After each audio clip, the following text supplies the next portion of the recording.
Howdy, folks, and welcome to another adventure right here. Tonight, we're going to be talking about Fred Scott. Yes, Fred Scott, the singing cowboy. Little bit of information on him that I have. We're going to go back in the times of yesteryear, and we're going to look back. So if you haven't heard of Fred Scott, look him up, check him out. But tonight, we're going to check him out right here. And, of course, I'm going to present to you what I know about Fred Scott. With that, here we go. Fred Scott. Okay, he was born in Fresno, California. Okay, let's change this up a little bit. There we go. That's a little bit better. Fred Scott was born in Fresno, California, right where all the Hollywood action is there. On February 14th, Valentine's Day, baby, he was. In 1902, Fred Scott didn't have to make the trek across the country to get to where the action was, that's for sure. The son of a bricklayer and the mother who could well remember the covered wagon days, Fred studied voice as a child. His entrance in the show business came at age of 16. He started young when he landed a role as a detective for the Fresno Community Players. He later worked in a musical for a traveling troupe with the Kernis Company and sang a concert for the Pro Music Society in Fresno. So when Fred's family moved to Llano de Rio in California's Mojave Desert region, he got his first taste of being a real cowboy. So this cowboy didn't make it up. He was the real thing. He went right out there and did the stuff. His first taste of cowboy life, he found employment on a cattle ranch, riding horses and rounding up cattle.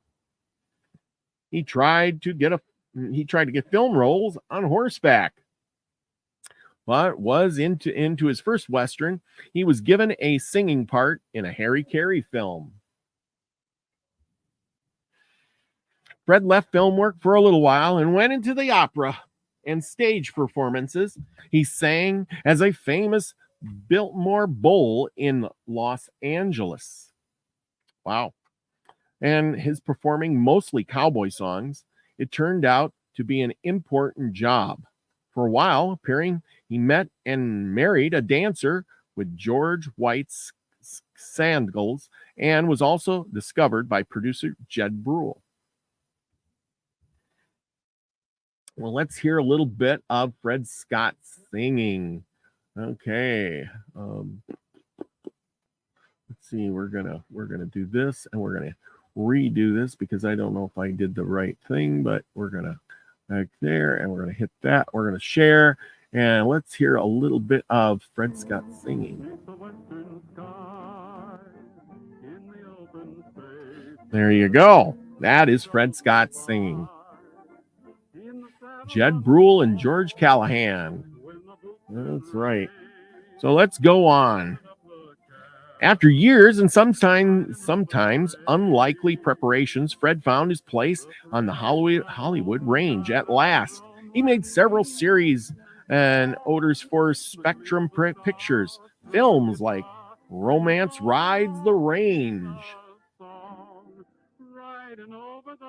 Yes, that was in 1936. Melody of the Plains in 1937, and The Roaming Cowboys in 1937,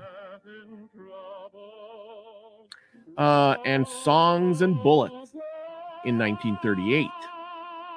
In 1939, in Old Montana, Two Guns Troubadour in 1939. He was a busy guy. Now, wasn't he?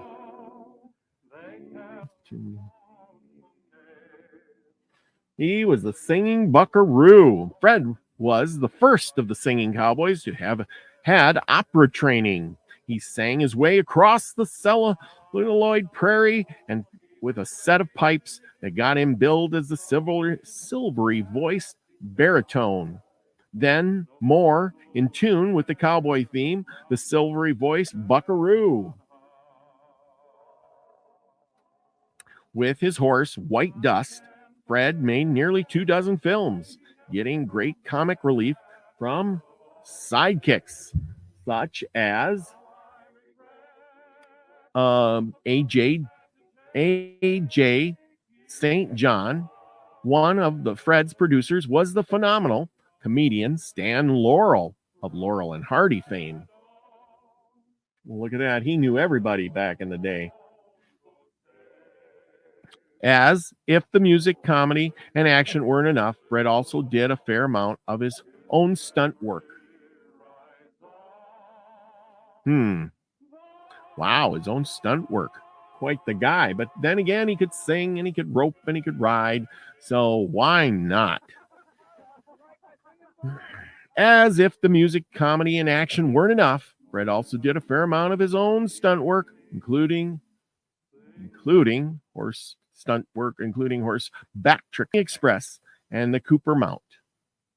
So, yeah, and the Pony Express is not too easy to do. After retiring from film in the late 40s, Fred worked in real estate and eventually settled down to manage his own rental properties. So he invested well, didn't he now? Physical conditioning and mental acuity were always his high priority. And he maintained a lifelong interest in swimming, linguistics, and music. You know, swimming will get you a long ways, I'll tell you that. Swimming is a good thing to keep you healthy. Exercises all of you. He finally passed away in 1991, leaving his fans with memories of a cowboy star. I don't know why I can't say that. Cowboy star who combined it all: horsemanship, charisma, and comedy. That's right. He did it all. And he was one of the best trained voices ever heard as a Hollywood buckaroo. Wow. El Zorro, Negro, Fred Scott, and Irish Lancaster. Yes, there we go. Fred Scott riding the trail. Romancing rides the range. Fred Scott. Fred Scott. Thundering Hooves with Fred Scott. Night of the Plains with Fred Scott. There he is with his famous horse. Night of the Plains. Fred Scott. Fighting Deputy. Melody of the Plains with Al St. John, David Sharpie, and Bud Jamison. I'm going to have to check some of these out. Great movies back in the day, top of their line. You know, if you haven't seen them, check them out. Got some stuff on YouTube. You know, let's learn about our history. With that, thank you all. Thank you all for being here.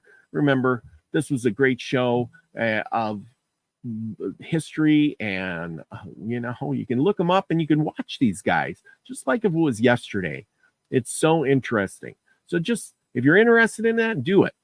And with that, people, go out and do something nice for somebody and have your own adventure, because there's nothing like getting out there and doing something for yourself. Okay? Remember, everybody, have a great adventure.